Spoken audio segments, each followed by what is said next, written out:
Ravenbrook always played Halloween, bigger than any town around it.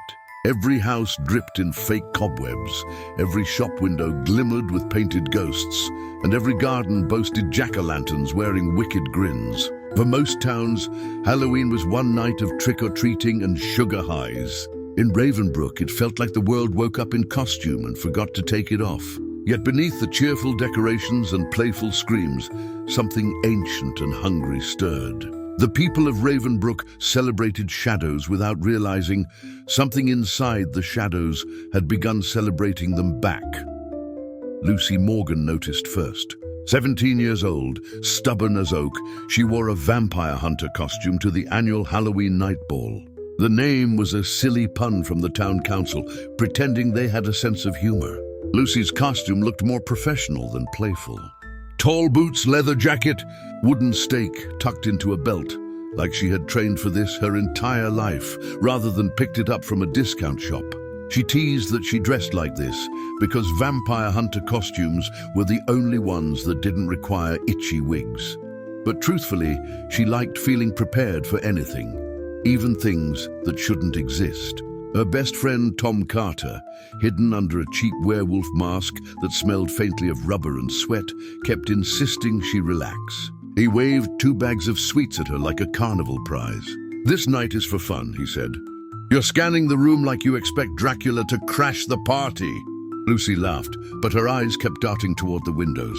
The wind had been picking up all evening. The type of wind that squeezed through cracks and whispered to you even when you tried to ignore it. She didn't know why she felt uneasy, just instinct. The kind that prickled her spine for reasons she couldn't explain. She forced herself to dance and mingle, but the unease only deepened. It wasn't fear, it was anticipation, like someone had plucked a violin string inside her chest and left it vibrating. Outside, in the depths of Holloway Cemetery, the air quivered. The mausoleum that had been sealed for 300 years shuddered like something alive pressed against its walls. A heavy lock that had survived time and storms finally snapped. The door creaked open, releasing stale darkness into the night. Valdric Blackthorn stepped into the world again. Tall and elegant, wearing a cloak that seemed woven from midnight, he smiled with lips too red to be natural. His eyes glowed faintly like embers in an untouched fireplace. He inhaled deeply. Freedom tasted like fresh blood waiting to be spilled. 3 centuries, he whispered. I starved while the world fattened. His voice rolled like silk dipped in poison. Tonight I dine. He let the wind carry him, dissolving into black mist that curled above Ravenbrook like a storm cloud searching for the perfect place to burst. The first victim was quick. A teenage boy, dressed as a knight, wandered behind the community center, scrolling on his phone. His armor clattered with every clumsy step. He laughed at a message he received, completely unaware of the shadow rising behind him. Valdric's hands snapped around the boy faster than thought. A muffled cry, a flash of fangs. Silence. A costume sword dropped onto stone, with a clatter that no one heard over the music inside. Lucy felt something shift. The uneasy string inside her chest snapped so sharply she stumbled. Tom noticed immediately. "What's wrong?" "I don't know." She scanned the room again. Something happened.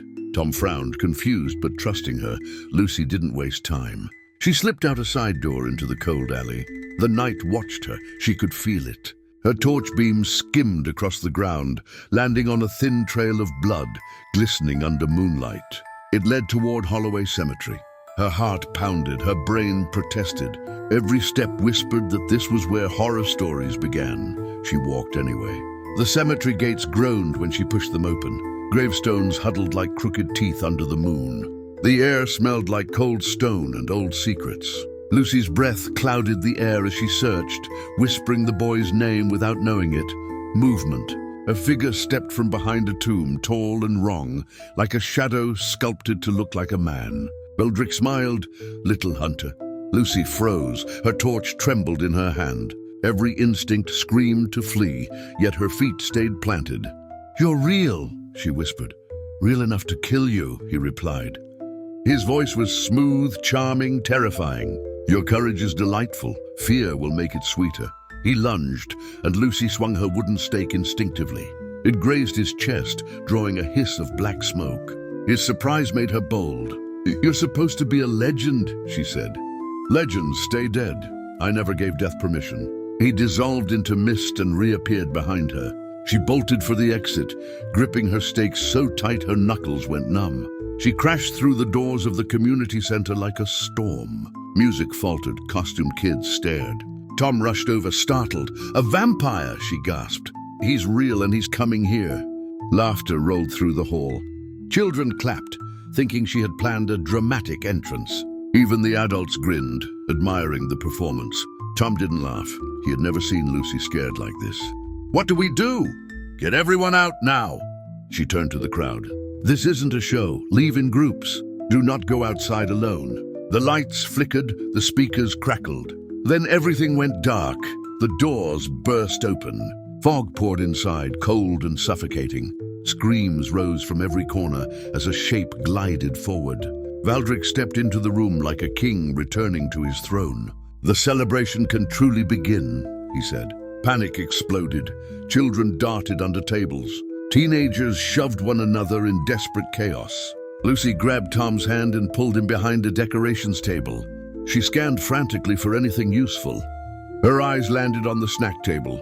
Garlic bread pizza, steaming fresh from the oven. Not holy, but definitely potent. She grabbed slices and hurled them at Valdric. The bread struck his cheek and the skin sizzled. The vampire snarled, twisting in pain. Tom blinked. "Garlic works?" "Apparently!" Lucy shouted. She shoved kids into a supply room and told them to barricade the door. She needed a weapon with reach. Her eyes found the wooden pole holding up a giant spider decoration. She snapped it free, splinters flying. Valdric moved faster than sight. In a blink, he seized Tom by the collar and lifted him off the ground. "You are loyal to her," Valdric said. "I will savor you last." Lucy launched herself forward, swinging the pole.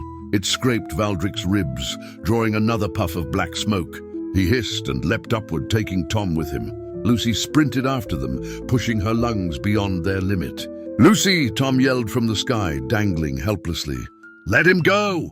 she screamed. Valdric obeyed. Tom plummeted. Lucy dove, catching him before his skull hit a tombstone in the cemetery.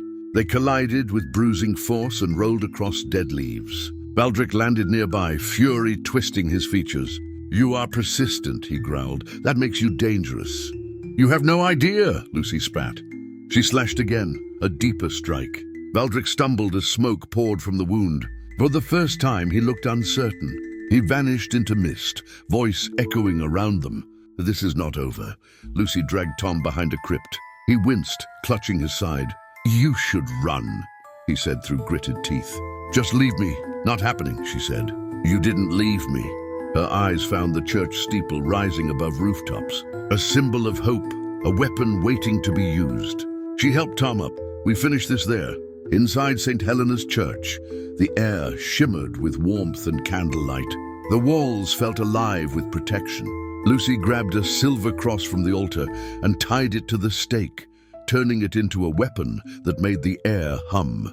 Valdric's voice slithered from the ceiling. "Sanctuary delays nothing." The vampire materialized, his form struggling under holy pressure.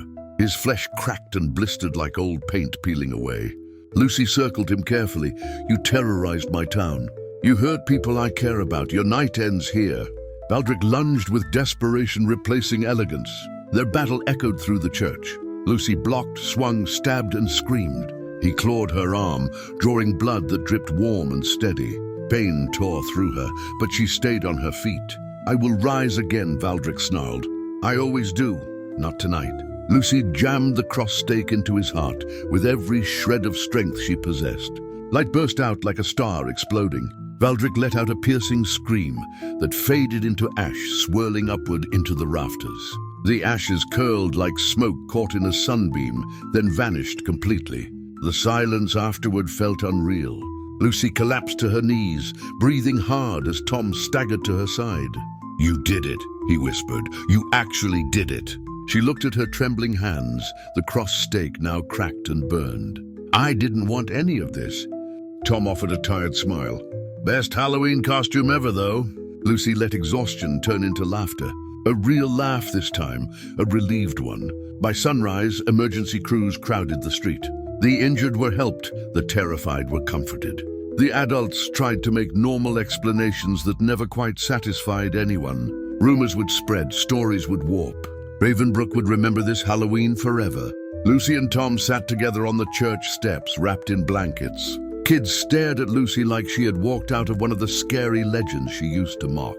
Tom nudged her. "Same costumes next year?" "No way," she replied, shaking her head. "I'm going as something cute and boring." She stared at the morning sky. For a split second, she thought she saw a faint swirl of ash drift away on the wind, like the last word of a conversation that refused to end. Sometimes legends survive in whispers. Lucy rested her hand on the cracked stake beside her. "If he comes back," she murmured, "I'll be ready." Ravenbrook slowly returned to life, as if the night's horrors were just part of the festivities. The sun climbed higher, chasing shadows away. Halloween night was over, for now.